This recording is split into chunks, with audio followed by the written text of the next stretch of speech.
While no country is immune, many, where most humanity live, are more vulnerable than others.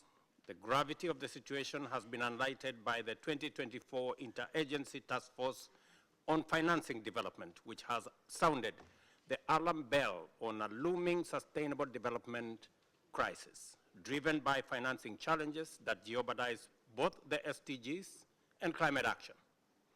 In the circumstances, the upcoming 4th International Conference on Financing for Development may be our last opportunity to make the radical changes needed to realize and realign our development priorities to meet the SDGs by 2030.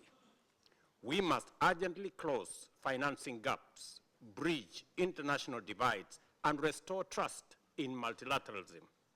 However, the current multilateral system is clearly struggling to address these immense, complex, and dynamic challenges effectively.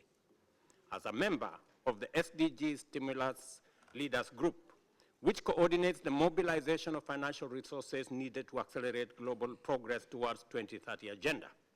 And as we do our best to achieve this goal, we also must recognize that the prevailing multilateral institutional architecture is dysfunctional, or at least highly ineffective, and cannot be relied upon to provide the solutions for the world that we all urgently need. This is why countries are increasingly turning to innovative, homegrown approaches to solve their most pressing problems. To achieve the SDGs, we must address the structural and financial issues hampering multilateral institutions, particularly their negative impact on developing countries. These challenges include limited fiscal ability, rising debt, unfair credit rating frameworks, and an uneven interest rate regime. In the face of deteriorating global economic conditions worsened by relentless climate crisis, these weaknesses limit the opportunities, especially in low-income countries. Today, 1 in 3 developing countries is at risk of defaulting on their debt obligations.